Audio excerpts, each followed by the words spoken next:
What's going on, everyone, and welcome back to the Midwest Outdoors podcast, and Happy New Year. Another year around the sun, and here we are from the studio talking about what's going on in the outdoor industry. And as always, brought to you by Fish Daddy. If you guys haven't, check it out, fishdaddyoutdoors.com, for all your ice fishing essentials, whether it's the biodegradable silicone to tip on your jigs, a tungsten jig, we have a few sizes, or some of the true technology of Fish Daddy, the LED blinking light technology in the dirty bombs, the micro spoons, the jigs. We got a few things to check out now, so run over there, guys, and check that out and stock up for this year's ice season. Speaking of ice, it is everywhere now. We've gotten a real good cold front the last week, and as far down as Kentucky is starting to see ice. Now, even here on the south side of Chicago, ice is still a little questionable. We have anywhere from about 1 to 5 inches of ice, depending on the body of water. Up north in northern Illinois towards the chain of lakes, ponds and channels have anywhere from 3 to 6, where the main bodies of water still have about 1 to 4 inches. So use extreme caution and use all your tools and a buddy when you go out there. Got a report from Lake Delavan in Wisconsin. The No Wake and the marinas have about 4 to 5 inches of ice. Report from Red Lake, Minnesota had about 14 to 16 inches of ice. And northern Michigan, I got a report for about 6 inches of ice. So as you can tell, there is a lot of safe ice forming, and there is no stopping in sight. In fact, the next 10 days in the forecast, at least here in Chicago, we do not have a single day above freezing. So although the temperatures are not too cold, it's not freezing as quickly as we'd like. Every day we get a little thicker, a little safer, and the weather is dealable. So you can go out and fish in this, which is even better. But if you're not into ice fishing, or you just don't quite feel safe yet, I've got an option for you. You can come out and visit us, because we are going to be on the road for most of the next 3 months. And you guys can come stop by and say hey to Midwest Outdoors if we are closer to you. In fact, I got a list right here where we're gonna be at. The next few shows we're gonna be at. This coming weekend, we are going to be at the Chicagoland Muskie show. That's the 17th through the 19th. And on the 18th, if you come in towards the end of the show, around 6 p.m., we are going to be filming some of this podcast in Lax Productions. That's right. Your boy caught a giant tiger muskie a couple years back with the help of a couple buddies. Thanks, Alex and Brad and Gary, for putting us in the location. But we're gonna be getting that fish back, and it might be going up there. So can't wait to see how that fish turned out. It was one heck of a memory and a hectic moment, to say the least, when we landed that tiger. After the Muskie show, we're gonna be in 2 different places. I will be at the Chicagoland Fishing Show. That's in Schaumburg, Illinois, at the Renaissance Convention Center and Hotel. All people from crappie, bluegill, bass, muskie, they're all gonna be there. That's the biggest show of the Chicagoland area. So I hope to see you guys there. People like Brandon Polinick are gonna be there. Mark Zona's gonna be there on Thursday. Bunch of cool stuff going on. I'll be in the Midwest Outdoors booth, but come on for that show, because that is always a great time. Now, if you're not in the Chicagoland show, I unfortunately can't be in 2 places at once, but my buddy Bradley will be up at the All Canada Show of Green Bay at the Oneida, all right, in the Casino Hotel area. So go check Brad out, go get your subscription to Midwest Outdoors, or tell him what you want to see in the show, and he'll report back to us, all right? And the weekend after that, the All Canada Show will continue and go down to the Chicagoland Show, which is in St. Charles, actually. It's a western suburb of Chicago. So if you've always wanted to check out what Canada has to offer, the All Canada Show is a great place to stop. In fact, at the All Canada Chicago Show, on the 30th, we are going to be filming a full podcast. So get there for opening night, Thursday night. Get there a little early, right before doors open, and you guys can come in and physically watch us record this podcast. And I think that will be a cool opportunity for me and you guys. So comment below if you guys think you can stop at any of these shows, because we'll love to see you. Plus, you can get deals on the Midwest Outdoors subscription. We got some free prizes to give away, and get in our raffle at every one of our shows this winter, because we are gonna be giving away a Daiwa reel worth hundreds of dollars. That's right. So you're gonna wanna stop by and see us at one of those, and we'll give a whole list of all the shows we're gonna be at in the description below, and we'll update you in upcoming shows on which shows are coming near you. We have no tournament updates. It is the middle of winter, and unfortunately, ice fishing tournaments have kind of gone away for the most part, at least the large tours. There's still derbies and fundraisers and stuff like that, but I hope we get more consistent ice overall in the Midwest so that we can start bringing back some of those ice fishing tournaments. I know it's something that I would be interested in competing in for sure. Guys, that is it for the news. I don't want to keep us up very much here, because we have a great couple interviews coming up. First, we're gonna start with my buddy Caleb, who has been fishing with the Fish Daddy baits for very long and has a lot of insight on them. He's also on the Rapala Pro staff and a few others, so we're gonna talk about that and what's going on in his location in north central Wisconsin. And then I jumped on a plane a couple weeks ago and visited our dear friends over at Wright McGill and Eagle Claw in Denver, Colorado. I got a tour of the facility, got to check out all that's going on there, the true only American fishing hook that's being made. The process was wild. And unfortunately, we couldn't bring the cameras in the back because there is so much I wanted to show you guys, but they got some secrets in there they got to protect. But we are gonna sit down in their conference room and we're gonna go over some of the new products that they have coming out for this season of ice fishing. So stay tuned, we're gonna go to a quick commercial break and we'll be right back with the Midwest Outdoors podcast. Midwest Outdoors Magazine helps you enjoy the outdoors, giving you the best information on where to go, what to use, and how to use it. With fishing maps marked by the pros, nature notes, in-depth interviews, and much, much more. Your subscription gets you 10 big issues of the best in fishing, hunting, and the great outdoors. Plus, Midwest Outdoors Digital Edition gives you dozens of extra articles.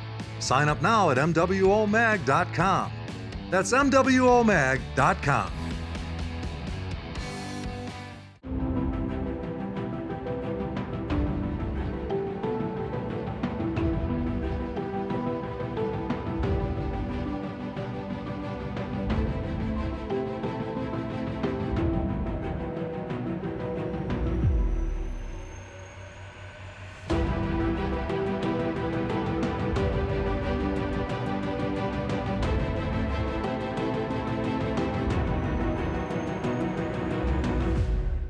I have the pleasure of sitting down right now with an avid ice fisherman, a pro staffer, and a true content creator, Caleb Wistad. Caleb, what's up? Hey, how's it going, Jim? You know, it's going pretty good. It seems like everyone's getting over some flu bugs, or gosh knows what's going on. I know we were just talking, you were feeling under the weather, I was feeling under the weather, but the nice news is, while we were feeling sick, at least down here, the ice was just getting right again. And it seems like today or tomorrow is going to be the time that we can get back out on the ice. So I didn't miss a whole lot. Ready for 2025. How about yourself? Absolutely. Yeah, the ice is getting really good up here. So we're seeing pickups out on the ice in some places already up here. So that's always nice when you can drive a truck out, and it makes it a lot easier to get out there. So I'm looking forward to that this year. It's been a couple of years since we could do that up here. Absolutely. The ice, the last probably everyone knows the last 2 years has really been shaky, but almost 4 to 5 years, at least down here in Illinois, we haven't had suitable ice where, you know, it stays for over a month, or that we can take our ATVs out. We don't usually get the trucks or cars ever out on the ice down by us, but snowmobiles, ATVs is something that we should be able to do midwinter every year. And since really the COVID, you know, fiasco, we really haven't had great ice down here. Yeah, we always get it here, but it's on different levels. And last year was the worst we've ever had. I mean, it was very, very limited access. No, I don't think I used a machine the whole season last year. I was walking the whole season, which is unheard of up here. So But That yeah, this is looking way better, way darn better. El Nino, coming at you hard last year. Yep, exactly. So what area, I know you're up in northern Wisconsin. What area, what town you near, what big body of water you near? Well, my nearest town to me is Spooner, Wisconsin. And I'm only about a mile out of town from Spooner, but Hayward is a well-known town in the area. That's only about 25 minutes away from me. So I fish kind of the Washburn, Sawyer, Burnett, Barron County area primarily. And then I also fish Lake Superior quite a bit up on Chequamegon Bay and the St. Louis River. And then I fish the Mississippi every now and then too. But that's kind of my more core area, I would say. Well, that's good to know. Some of my core memories came out of the St. Louis. I had an uncle who we grew up visiting in Duluth my whole life, and I know it Oh, gets a sure.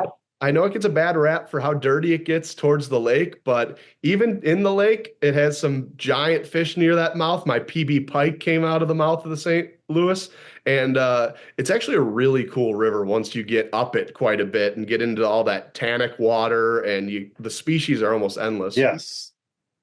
And they have cleaned it up a ton. I mean, it had a bad rap for years and it was dirty, had a lot of mercury and stuff, but they've been putting some big efforts into cleaning it up and dredging a lot of that old bad soil out of the river.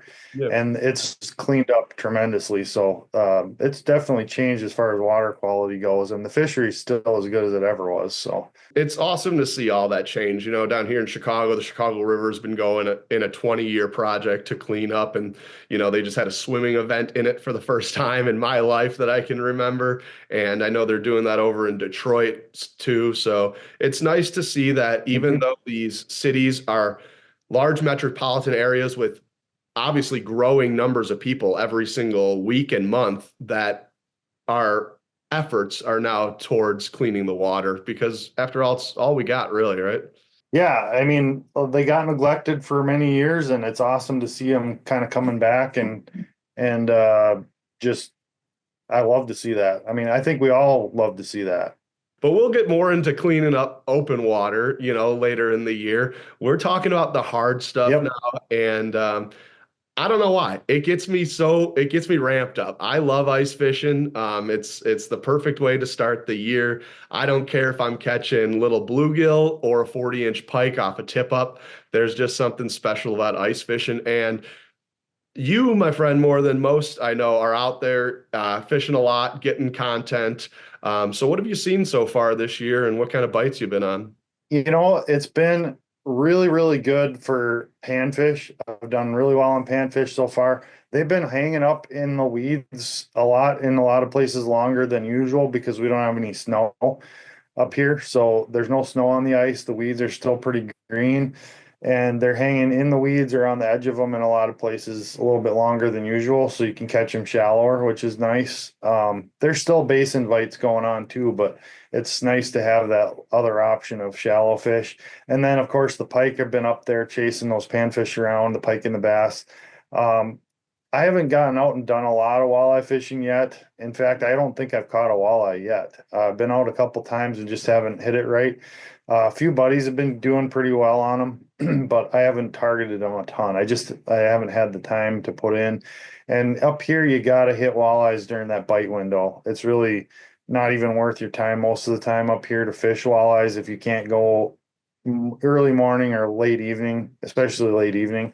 And I just haven't been able to fish a lot during those time periods. So I've been targeting more daytime bites than walleyes lately. So, but they're biting, and they should continue to bite. It'll slow down a little bit in mid-January into February, but you can still definitely catch them.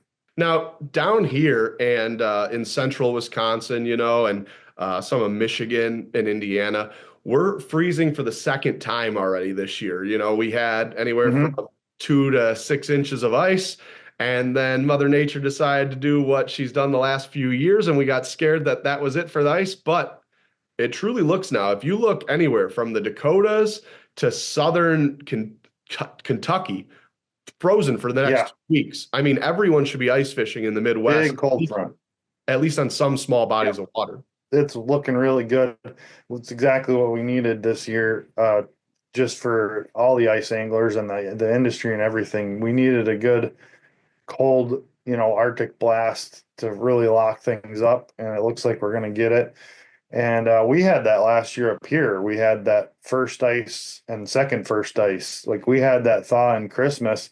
We were out Christmas Eve fishing last year on 4 inches of ice. The next morning we had rain, 50 degrees. Where we walked out was open water, gone. And it didn't freeze over for another couple weeks after that. So I understand that. And it's frustrating because it's like you get that first taste of the ice and you're all gung ho, and then all of a sudden it's gone and you're like, oh, come on. But yeah, I'm sure this cold front's going to lock things up probably for a while now for you guys, hopefully. Now, first ice and last ice is always kind of known as a great opportunity to catch bigger fish or more active fish. Mhm. With last year's experience and maybe some in the past, have you seen a trend on when we get a second ice or a first ice for a second time? Have you seen if those fish act the same or if there's a different way of going at them, or are they usually still in the same place as they are in the fall? Because I know that's how I try to find my first ice fish, right? You go out in the boat one last time, you see where those fish are kind of grouping up on electronics, and you try to go back as close to that area as possible. But when you can't find them for a week or two because you got the slush level and then, locked up ramps, what's your experience on that? Fish actually respond more than people realize to like photo light levels and time periods than they do actual weather conditions. Ice is ice, and the main factor is light penetration, really. So I don't think a year where you've got, if you've got ice over covering the water, Yeah. the only real factor that changes is your light penetration. That's just how I see it. So unless you get completely thawed and the wind blows and you start getting current and stuff changing things again, it's really not going to impact the fishing progress throughout the winter as much as people think. I don't think you're going to have fish moving into those basins. It might delay it a little bit, but they're still going to act like they would midwinter, regardless of, whether or not there's thick enough ice to fish. That's kind of what we saw last year too. It was a pretty typical progression, even though we had very little ice cover. The main difference being, at least here, we didn't have the snow cover last year, so a lot of those green weed bites stayed through the whole winter. If we get a lot of snow and ice and slush and it all builds up and shuts off that light from the sun, you're gonna have weeds dying, and you're gonna have oxygen dropping in the shallows, and that's gonna push those fish out into the basin that wouldn't necessarily have been otherwise. So that's the main thing I watch for is light penetration, and that can really change bites up here. Probably not so much down there where you're at, but I mean we have a lot of lakes that will freeze out. The oxygen will drop so low the fish can't survive in it if we get a lot of snow and ice up here, because it'll just cut off the light, all the weeds die, and the bacteria decomposes the weeds, eats up all the oxygen, and the fish croak. And in cases like that, what you'll end up with is a lot of fish moving up towards the ice just to get that last bit of oxygen layer. All the fish will move up, and that's where you'll see them. You won't catch anything on the bottom. They'll all be right under the ice. And then if there's any kind of incoming water, like a creek or something bringing fresh water in, the fish will stack up there and try and get the oxygen. But we haven't had, that wasn't a problem last year at all. We had like great light penetration the whole year. And so far this year, we don't have any snow on our ice basically other than a skiff. So that's not a problem yet, which is good. Some of those lakes that got hit 4 years ago with that winter killer coming back slowly. So we want a few years to get here to get those fish populations back up again. Yeah, when those die-offs happen, it's catastrophic, honestly. I've never seen it on a large scale level, but in 2011, I want to say, is the last time where we in these parts had like 3 straight months of ice cover, and a lot of that was covered as well. And a lot of these little retention ponds, if they don't have a bubbler in them, I mean, complete loss. Everything in those body of water just died. Yeah. And that happens here. We get a lot of partial winter kills too, which actually are healthy for lake, because they'll kill off a lot of the numbers of fish. So the ones that survive are able to utilize the resource better, eat more food, grow faster. And in 4, 5, 6 years, a lot of times the panfish especially can grow really, really fast and get big in some of those partial winter kill lakes. So it's not always a bad thing. But yeah, 2 years ago when we had all that snow, I mean, we had so much snow, there was some lakes that got pretty much zapped up here because there was no way for them to get oxygen once that sunlight got shut off. So yeah, it's interesting. It's an interesting phenomenon, but this year I don't think we're going to have to deal with it too much. Now, a different interesting phenomenon that's a little outside of the ice fishing world is you're a bass fisherman as well as I am. And Yep. years ago, tell me if you remember this, I'm watching the Bassmaster Classic and an ad comes on for a bait called the laser lure, okay? And Okay. I'm a little intrigued by it because the commercial's literally showing like a red laser pointer shooting out of the bill of this crankbait. Does this ring a I bell? think I remember that. Yep. So I got my hands on a couple of these, and man, did they catch fish. And I want to say within 1 year, they banned them from all tournament fishing. They were Yep. illegal. The company goes under. That's it, right? But one thing that always stuck around was you'd see some baits, bobbers, companies utilize glow sticks. You'd see light occasionally. Then Yep. I'm walking at ICAST a couple of years back, and I meet this guy named Andy, and he's got this flash and lure. And now today, title sponsor of our podcast, Fish Daddy. And I know only a few people have had as long of an experience with the baits as you. I know you've been using them for a while. What do you think of the flashing Fish Daddy? They're pretty unique. And I've been actually working with Andy for the past couple of years. I've been helping him with a lot of his promotion stuff and pro staff and gathering content for him with some of the lures and stuff. And so I've had quite a bit of experience with them. And I would say there's certain environments, especially for whatever reason, that they just crush fish and they'll outfish other baits. I mean, there's no doubt about it from what I've seen. In other environments, not so much. So it just depends on the water body. And some of them are clear, some of them are murky. That doesn't seem to be a factor. It's just for whatever reason, in certain water bodies, the fish are turned on to that lure, that lighted lure, and the blinking and the flashing. Now the glow sticks that they have, those seem to work almost anywhere. It's kind of like any glow lure, it just lasts longer. Then you don't have to glow it up.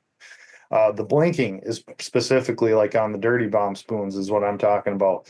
Right. Very specific bite for some reason. And we've tested, like Lake of the Woods is one of those places. Lake of the Woods, Red Lake, those places, for whatever reason, the fish just eat that thing and they see it, they eat it every time I've used them there, they outfish other baits or at least keep up. So I don't know. I'm not sure what the science is behind it, but they are pretty cool. And I've caught fish in lots of small bodies of water on them around here as well. Yeah. Especially it seems like pike and bass really seem to key on them. But yeah, they're very cool, very unique, and definitely something to have in your arsenal for sure. I'm glad you mentioned on Red and Lake of the Woods, because so far I've done 2 shoots with them, and one was on Red and one was on Lake of the Woods. And I mean, it seriously, yeah. I will be the first one. We work with so many companies, at Midwest Outdoors, and I'll be honest, as a bass guy who always had to pledge his allegiance to one company per year or so, it's really cool to be able to, be diverse and use different products. But on the podcast, we try to use Fish Daddy as often as we can as the title sponsor. But there's really not, if you go across the board of what he has, there's always something you can catch fish on really well that day. Some days it's not a blinking bait, like you said. Sometimes you have to go down to a tungsten and a biosilicone, But Red Lake, Lake of the Woods, Winnebagosh, pretty much that tannic water, that super tannic water, that red and that pink light. I mean, those fish, always seem to be drawn to it. Maybe some days they don't attack it right away, but it always seems to call them in at least. Yeah, and we had a lot of days on Lake of the Woods where we would be fishing side by side with other baits in the same shack, and that bait would catch 6 fish to nothing on Yep. the other baits. So it definitely triggers them too. It attracts them, but it definitely triggers them at certain times. And I'm 100% sold on that on Lake of the Woods from what I saw. Like there's just no doubt. And there's a reason that they have Fish Daddy dirty bomb spoons in every bait shop around Lake of the Woods is Yeah. because they work. It's it's undeniable. You know, I as someone who's tried to, as a pro staffer for companies, get baits into bait shops, right? That's a job Mhm. for a lot of pro staffers. Um, Yep.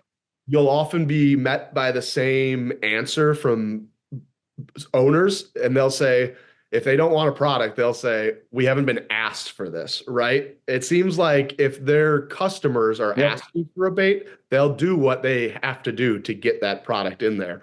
So when you see all the bait shops, once you get to about red up now, have them, obviously there's something going Mhm. Something to it. on. Yep, exactly. And you know, the little jigs now, the what are they called? The armor jigs, Just the regular jig heads, the fish tape. What's that? the armor jigs, the new ones, No, not the armor jigs, the walleye jigs with the blinking lights. The glow eye the glow jigs. eye jig, the glow eye jig. Yeah, yeah, Yep. Yep, those I've been using a little bit in the ice too, yep. with the plastic on them. And I've been experimenting with plastics for predators, for bigger fish here the last couple years under the ice. And just nobody uses them under the ice. But I've been using that jig with like one of the biosilicone shad tails on it, just like the little 4 inch or 3 inch shad tail, and just working that. And I've been catching fish on those like really good. Oh, Like fish absolutely crush that. And it looks just as good as it does in open water. I don't know why more people don't fish plastics in the wintertime, like I through the ice. I mean, I it try makes to no only sense. I try to only fish artificial. Um, in my Yep. in my opinion, uh, even just in the and there are truly tons of plastics and artificials that you can use across the board from different companies that work. I've used a bunch of them, but my two favorite from Fish Daddy, you got the Bowler and you got the Spyro, and there's not too many days where a bluegill, a crappie, a trout, whatever you're fishing for, won't touch those. Almost the same as an artificial, as long as you get your cadence down of what they want. Right. Yeah. For panfish, I rarely use live bait anymore. I'm Yep. almost always using plastics of some kind. And yeah, those two are great. I'm talking more like for game fish, Hmm. for walleyes, pike, bass, using 1/8 ounce, 1/4 ounce jigs, horizontal jigs with the plastic on them is absolutely effective. Most people are using spoons, spoons, or they're using rattle baits, or they're using, glide baits, stuff with treble hooks on them. But if you're on aggressive fish, that plastic jig and plastic works just as good as it does in open water, and sometimes better. It's got a better action to it. It's not all stiff, and it's got a actual undulation to it like a real fish would, or a real minnow. And I've had really good luck on jigs and plastics ice fishing too. I think I need to take your advice there. And to be fair, where I live, there's not a whole lot of game fishing, Yeah. we're catching a lot of largemouth, but we don't, in my area, I don't fish for a lot of walleye or pike. So most of Well, the largemouth are perfect for plastic jig and plastic because they'll come up and they'll eat a whole bait, really, really well under the ice. I mean, we catch so many bass up here ice fishing. Like I probably catch more bass through the ice or as many as I do in open water up here. Like how they about, feed just as hard as anything else. how about smallmouth, Caleb? I'm on a 3-year journey of trying to catch a 4-pounder through the ice. Well, I've done it. I know where to do it. It's got to be late ice usually. That's the time to go if you want to catch smallmouth through the ice, in my opinion, as late as possible. And you got to have nice weather. Yeah. It's got to be like one of those days, late ice, where you've still got good ice, but like 60, 65 degrees out there, t-shirt weather. That's when they really turn on. That's when they crank up and start hammering. And we've caught dozens of big smallies through the ice if you get on the right spot, late ice. They're tough and finicky most of the rest of the season. Like midwinter, very rare to get them very consistently, but definitely can get on them late ice. Caleb, before we get ready to get going on this show, what's one tip, something that you got in your back pocket that maybe the average angler doesn't know that you could share to either make their life a little easier, a little safer, or catch more fish this year? Boy, that is a good question. I've got so many things like that on my YouTube channel already. And that's kind of what I do. I have a lot of tips on my YouTube channel for just what you said there. But Well, let's plug your one I'm YouTube working on. channel real quick. Oh, sure. Yeah. Hooked Up Wisconsin. Hooked Up WI, just one word. You can put it on the screen if you want or whatever. But yeah, I do a lot of ice fishing content on my channel, typically one video a week. Lots of like tip videos, like you said. Just stuff that makes very simple stuff, but stuff that can really make your life easier, make it easier to catch more fish, make it easier to set up or whatever it is. Lots of tips like that on my channel. So I would say one of the tips from my last video that has been very interesting and very controversial, surprisingly, is to be quiet on the ice. Like, I was surprised how many people actually resisted that idea. In my experience, I've seen so many fish get spooked on cameras, on live scope, on just from setting up a shack. You see the fish, you set up the shack, they're gone. Why are they gone? Because you made a bunch of noise. And fish are scared of all kinds of noise on the ice that they're not used to. The crazy thing is, I actually dropped a GoPro down one year to try and film some stuff under the ice. And I had it 3 feet down plus 2 feet of ice, so about 5 feet. And I could hear every single word that we were saying on the audio of that GoPro above in our shack. Really? I could literally hear the words we were saying. I could hear every time we moved a footstep, every time we dropped something, like it was amplified. So you better believe those fish can hear you. And they will spook most of the time. Now, a lot of people in that video in the comments resisted it. They're like, oh, we make all the noise we want. And, sometimes I have the kids pound on the ice with a spud just to get the tip ups going and stuff. And it was very interesting to hear some of the comments. But yeah, in some cases, if you've got a lot of snow, a lot of ice, you've got nowhere for the fish to go. If they're packed into a small basin, they're not going to spook because they don't have anywhere to go. Like in certain lakes, they just don't spook because there's 400 people on the lake all day. They're used to the noise. But if you go on a small lake that doesn't get a lot of pressure and those fish have somewhere to go, you can run them all out of an area if you're crunching around with your cleats. And like walleyes, forget about it. Like, go crunch around with your cleats on a shallow walleye bite in clear water and see what happens. They're gone. You're not catching them. Like, we have to put tip ups 50 feet from where we're fishing a lot of times and leave them be just to catch a walleye around here, because they won't come under your shack, even if you're talking. So I guess that's my tip, is just be aware of how much noise you're making on the ice. I think that's a great tip. I know personally, I have seen with the advancements in technology, especially live scope or active target, whatever you use. I have not only seen on a boat with a cell phone dropped into the boat and all the fish away from the boat, but also a hole drilled where, maybe we drilled one hole and the fish didn't seem too bugged. They might have, gone down a foot or two. But then the second we ripped that second hole, so I mean, noise can definitely be a problem. But yes, there will always be those people, including a buddy of mine, that will say, when the bite's slow, he turns his ATV on for the rumble and he swears that it brings fish in. So, hey, if it works for you, do it. I mean, I'm not trying to convince you of anything, but I mean, there's a lake that we fished for basin crappies. It's a 50-foot basin. The fish are at 40 feet down, and every time you drill a hole, the whole school moves 40 feet away. Every single time. they will not stay there if you drill one hole over the top of them. I've watched it on live scope 100 times. So there you go. Crazy. Certain cases, you got to be quiet.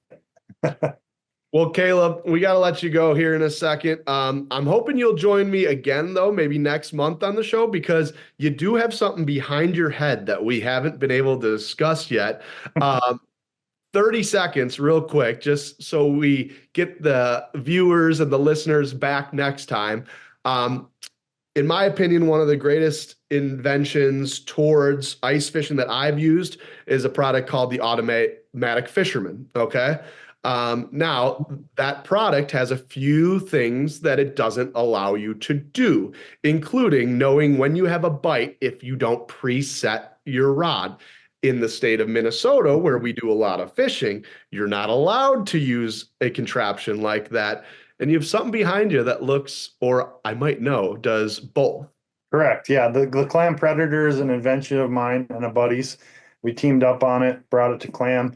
And it's a flag alert device as well as a automatic hook set device. So you can set it to just pop the flag up and then let that fish run with either a bait caster or a bait runner or open bail or whatever.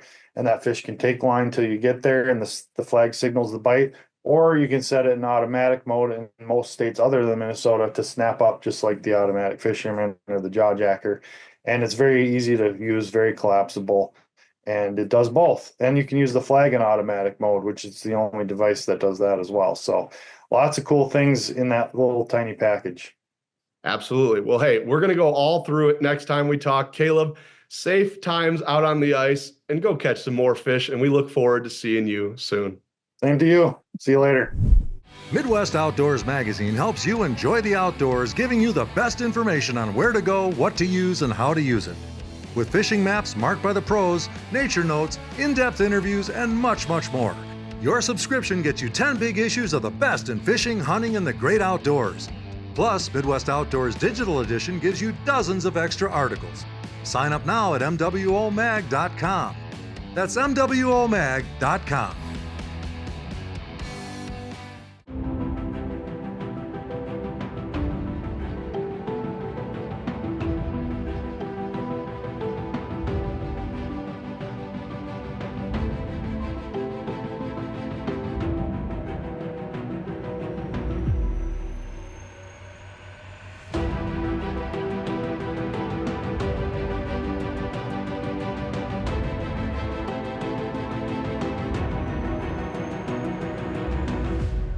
All right, everyone, welcome in today. Hey, we are at headquarters of Eagle Claw Wright McGill. I'm here with my buddy Wandee.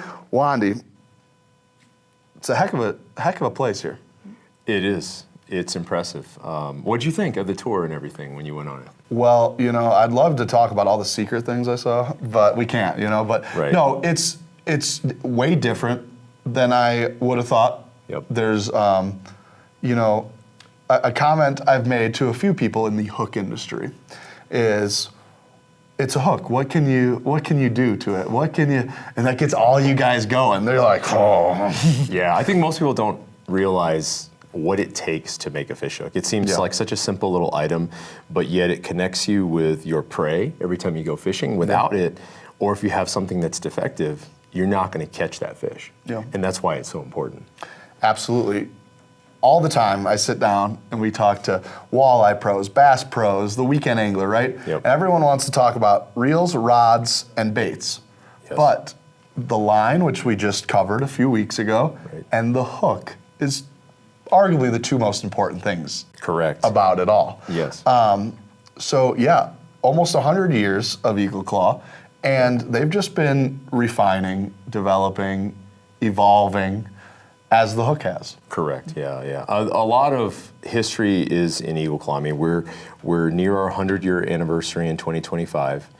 We started out with making fly hooks way back in 1925. That's how the company started, and then they went to mass production in the 30s. And then since that point, we have made so many leaps and bounds in technology. All American made here in Denver, Colorado. Yep. With forge point hooks, to needlepoint hooks, and then to the latest and greatest, which was the trocar hooks, which I know you have some history with. You've fished quite a bit with them. Yeah. sharpest hook on the planet. Yep. And every time we've made those developments, all of our equipment is custom made. You can't buy a hook machine off the shelf. Right. And so everything is done by our own engineering group in-house, our product management group, which is, I'm a part of the product management group. And then we work so much and in close conjunction with so many OEM manufacturers out there for baits, soft plastics and things.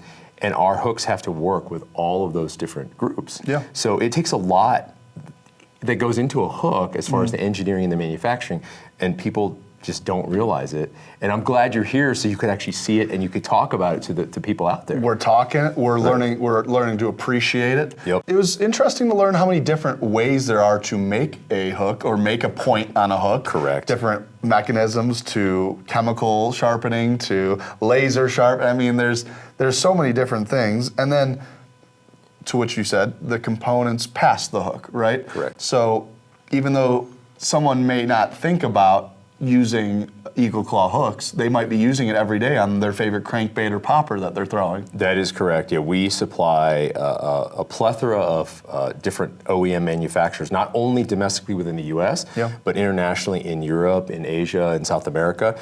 And they use our hooks in all different shapes and forms, from trebles to singles to jig hooks, you name it, they're used around the world. Yeah, and if you've ever had a Long John Silver's or a McDonald's fish sandwich, there's a chance, a good chance, it's been caught on an Eagle Claw hook. On an Eagle Claw hook, yeah. We do a lot of custom hooks for a lot of the commercial fisheries throughout the world, the longline fisheries all over the place. So you got to see some of that equipment in the back, and you got to see the different sizes of all the equipment that makes all the different size hooks.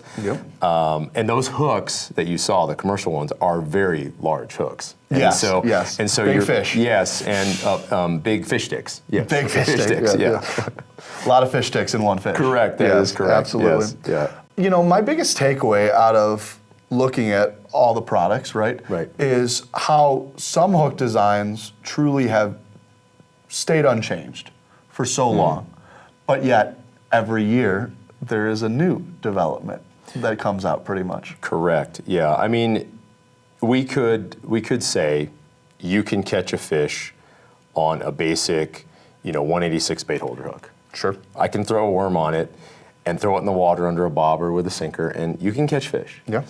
But the nice thing about fishing is that there's so many different techniques and so many different ways to catch fish.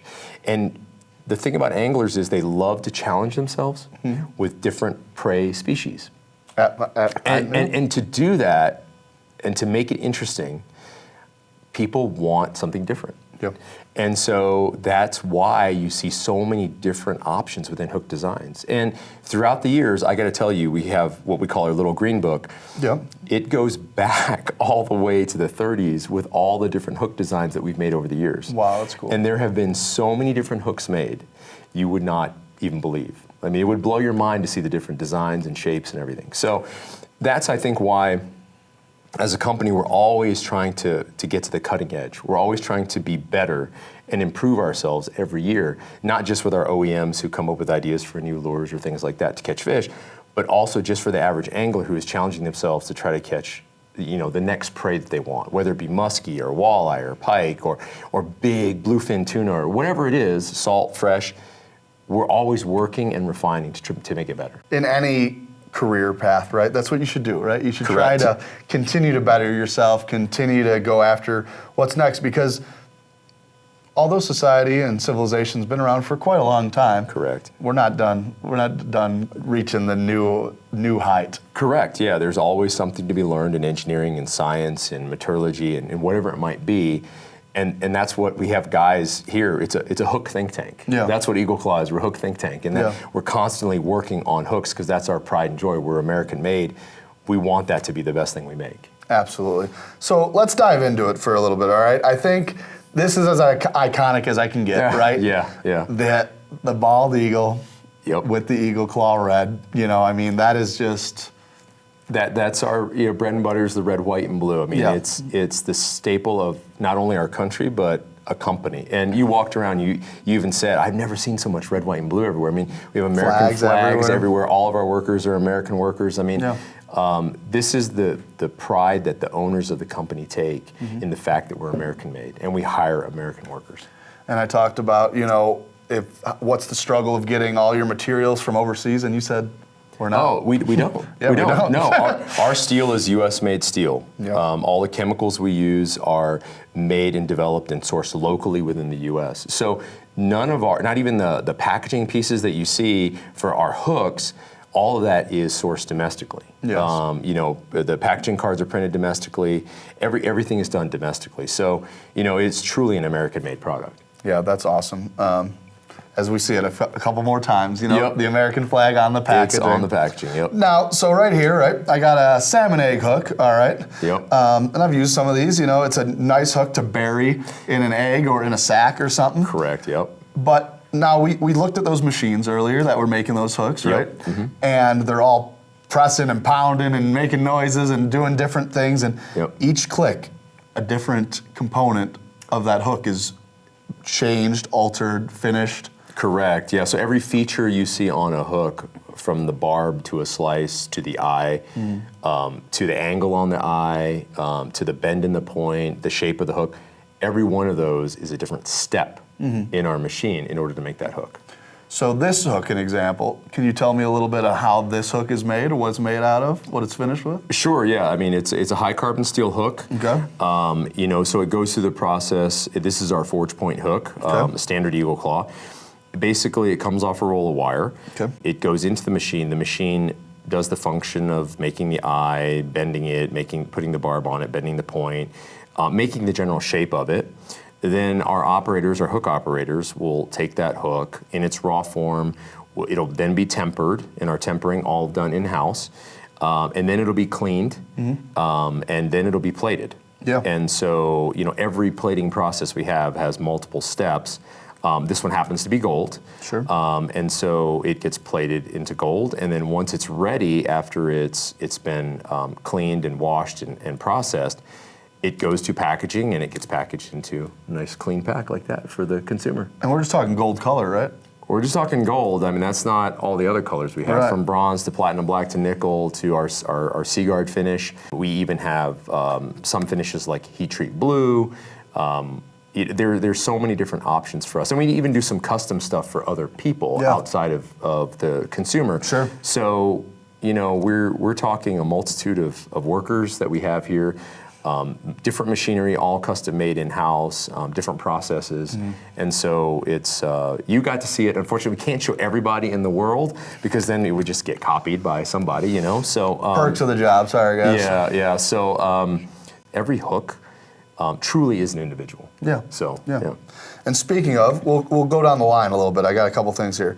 So I knew of Eagle Claw from a very young age, right? Yep. Mm-hmm. And at some point, my brain started seeing laser sharp Eagle Claw on the shelves. Correct. Might have already been there. I'm not sure what year those kind of came, but obviously we got jig heads here. This is more of a evolving lineup, more than just hooks. Correct. But explain to me the difference now between the forged and the laser. Yeah, so typically most of our laser sharp hooks, we focus on saltwater fishery as well as performance hooks like bass and walleye. Within that, a lot of the laser sharp hooks are our premium hooks, which have platinum black plating or saltwater finish, Seaguard, but also have a needle point finish. Gotcha. Or a needle point point. Gotcha. And that goes through a different process than what we would do with the forge point. We have blanks, and the blanks have the points made on them first. Yeah. So they skip one process on the machine itself. They like that laser sharp hook because it is so sharp. Yeah. And we use it for so many different things. Sure. And because it's a more premium hook, we have a good, better, best philosophy here. That is our better brand of hook because of that needle point. Sharper, a lot of people associate it to like a sewing needle point, Sure. that rounded off point. Yeah. And that's why a lot of bass guys like it. We use it for a lot of jigs, like premium jigs, like the HLI jigs you have in your hand. Sure. And those hooks have, like I said, platinum black and a lot of premium finishes. You can tell this is a bait that's had some time spent on it between the holographic jig head, Correct, and yep. that hook bent. And that's another interesting thing too, I'd love to talk to the engineers. I know, that's a lot of them, but it's so interesting how many hooks have different shapes, different kinks, different bends to them, Correct, yep. But all serve a purpose, and multitude of success in different looks and designs. Correct, and it's also, again, like we talked about the anglers and their needs, and the fact that as anglers become more proficient in what they're doing and they're targeting certain species, they're almost hunting, right, for that species. Yeah. Like that one, the HLI jig that you had, it's got the Pro V bend in it. Well, that's a bend that we developed back years ago. There was a sickle hook, and this is not exactly the same shape. We actually altered the shape and came up with our own because we found that this hook actually pins the fish better in that bend of the hook, whereas a round hook, sometimes the fish can slide around. This will actually pin them. So we called it the Pro V, and that was our design that we developed for these hooks, which has become very popular. Again, only found in the premium hooks, right? In the Laser Sharp and also the Trocar. And in the same sense, you know, I mean, my brain might go there and some others might. If that design pins them better, why wouldn't every hook have that? But if it's a circle hook, right? A circle hook with that kind of bend ain't gonna do its purpose, It's not gonna work, correct, yeah. We've actually thought about that. Have you? Yes, we have, yes. Well, so I'm gonna guess we got good, better, and now best? Is that how that's gonna go? That is correct, yes. The Laser Trocar. Correct. You know, I'll tell you what, when these came out, it was a buzz. It was quite the buzz. It is, yes. And obviously still thriving on. You see them in every tackle shop you go into. Yes. Tell me a little bit about it. So this technology originally, when the Trocar was designed because of the three-sided point, we actually worked with the medical industry to develop this technology. Our engineers worked with medical engineers, and we designed custom machines that would make these points for these hooks. Absolutely. So again, premium hook, premium point, premium finishes. That's all that's in Trocar. Over the years, when they first came out, they were very expensive because the volumes weren't there. We weren't producing that many. But now they're fairly affordable for every angler on the market. Sure. And it's the one hook I can say is the sharpest hook on the planet by far. There is no hook sharper than a Trocar. When we were developing these hooks in 2009, I actually saw one of these hooks in a salmon. When the salmon got hooked in the mouth, it actually went through the skull and into the brain of the fish and killed the fish. Did it really? Yes. And I've never seen another hook do that. No, that's a first for me as well. So we knew right away, like, this is the sharpest thing we've ever seen. Yeah. And so it doesn't take much to convince a consumer that that's the sharpest. I mean, one look at the package and you see how sharp it is. You can see the points, yeah. And those things will cut through any kind of flesh on any kind of fish. And so we make them in all the different types. The bass guys love them. Walleye guys love them. Saltwater guys especially on big game fish. Those harder mouths on those saltwater fish. Tarpon, snook, stuff like big that. Tuna. They love the Trocar. Absolutely. Yeah. I know. I wish we could have a flashback right now to, me. Everyone has an organizational kit, for your terminal. Yep. It's one of the hardest things to organize your terminal because it's always changing and growing and stuff. But if we could have a flashback right now to when I got my first terminal box and I was putting all my hooks in it, you'd see the 4 different little pieces of blood from the Trocar hooks just getting me a little bit because I was rushing, Yep. So, no, but that's awesome. I appreciate you setting the time and going through these. But realistically, whether it's live bait fishing, artificial fishing, ice fishing, open water, commercial fishing. Eagle claw hooks are being used in almost every continent. Yes. Right? Around the world. Around the world right now, yes, as we speak. Because fishing is a sport, and it's the most enjoyed sport, whether it's for food or fun, across the world. That's correct. It is. Yeah. Yeah. And we hope to keep supplying, consumers for many, many years, with Eagle Claw hooks, American-made hooks. I think we're going to take a move to a different part of the office right now, but we're going to talk a little bit more about these yellow rods because they mean a lot to me. Yeah. It's pretty iconic. Yeah. You were telling me a little bit about your story as a kid. I think a lot of people have started out with an Eagle Claw yellow rod at some point, and that's why people see the yellow and they know immediately that it's Eagle Claw.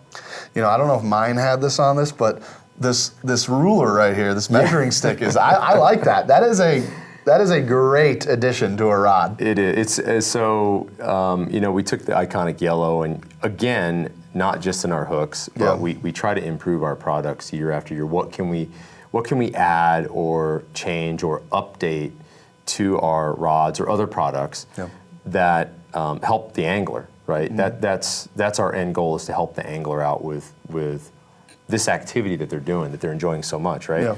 And so we make little adjustments like that. And this is the Featherlight series, which has been around for 30, 40, 50 years. And we added that little ruler on there to help guys, quickly just take your fish, lay it down, lay the rod next to it, and you can see if it's legal or not.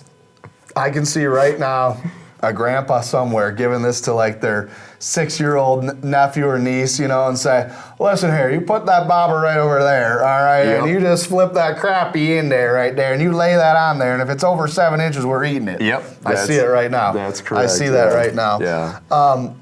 Before we let you go, okay, we're on the tour, and my brain's ticking, right, because I'm trying to remember all the great things I saw and we talked about, but not as much about the product or anything, but you told me a really cool story about how Eagle Claw became essential.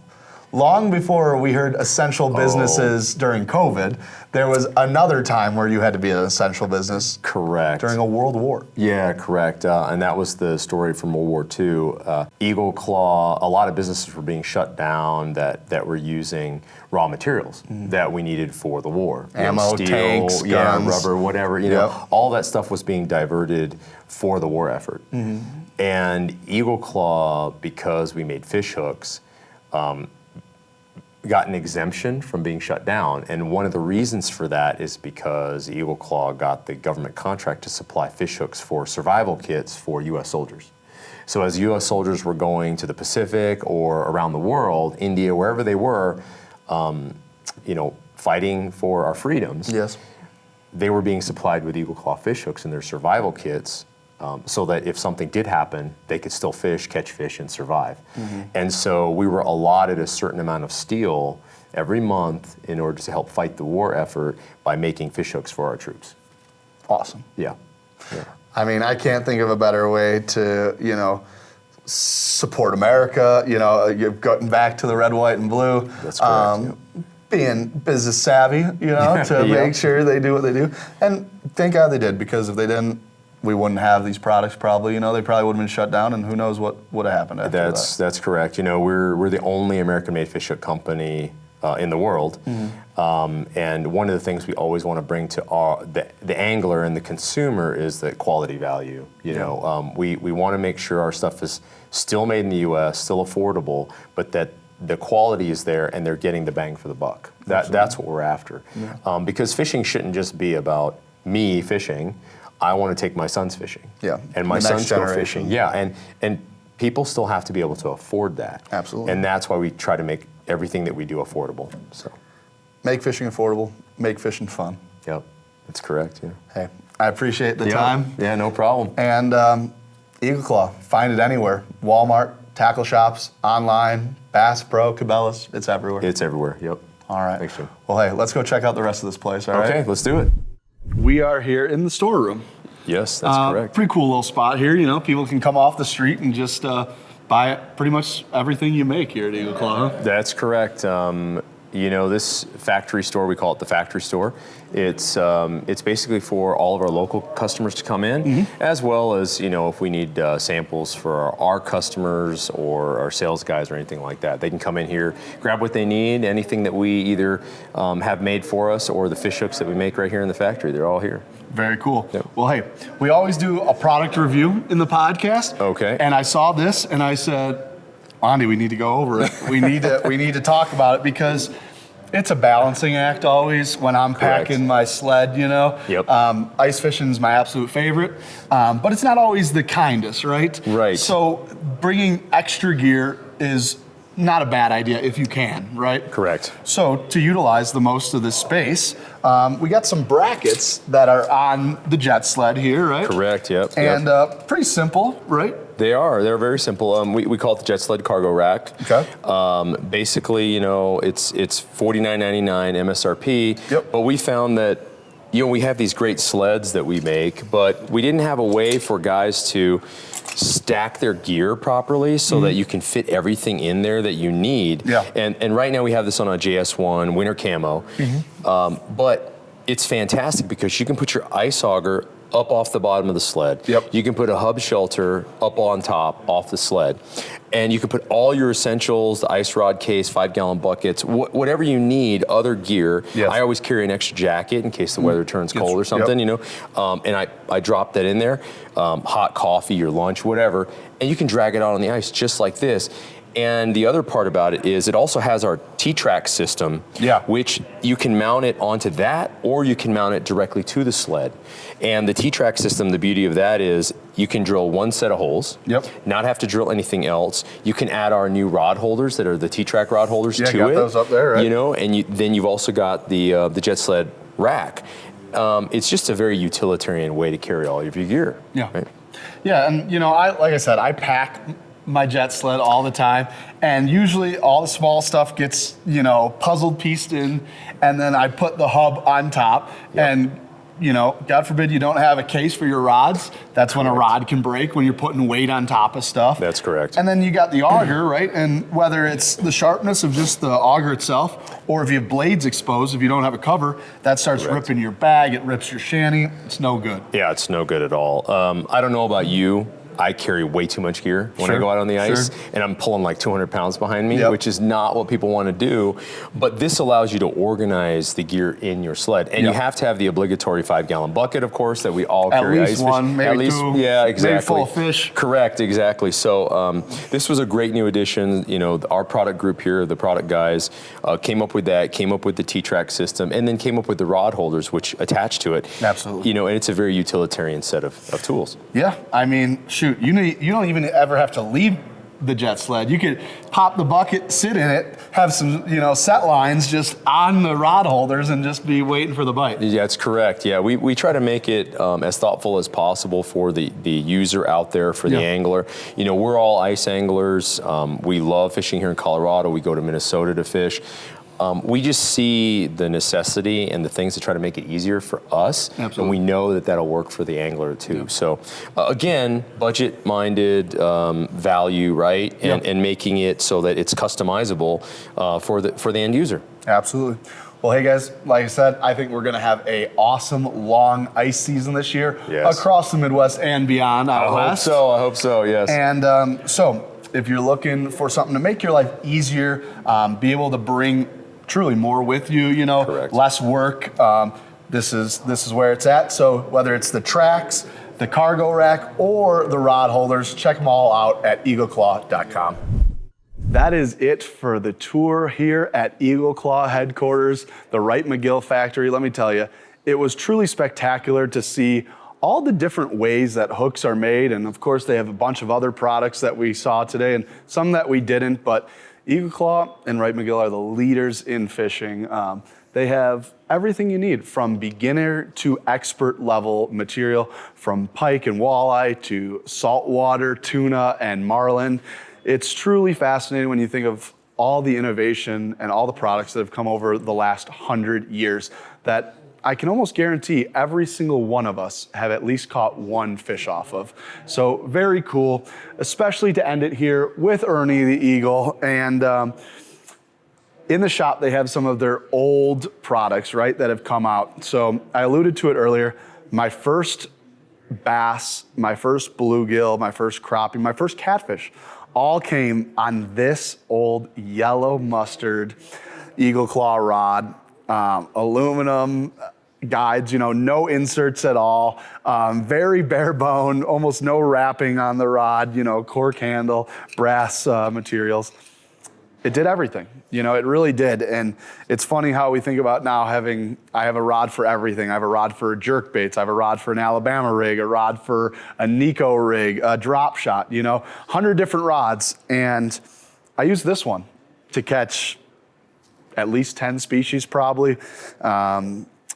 Even my PB bass for a very long time, 6'3" on a hot dog while catfish fishing came off this rod. So it's truly sentimental to see it.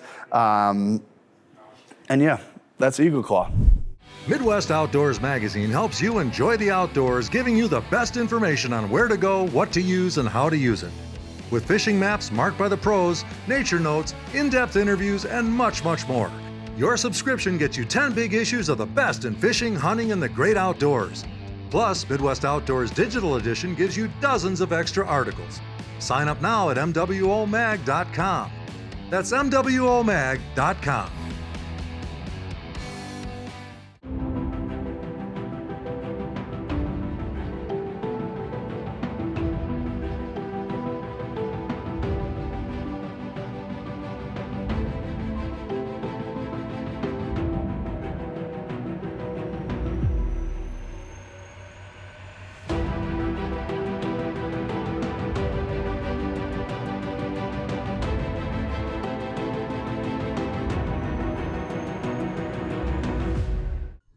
Welcome back, guys. Well, can you believe it? Just like that, the conclusion of another great episode of the Midwest Outdoors podcast.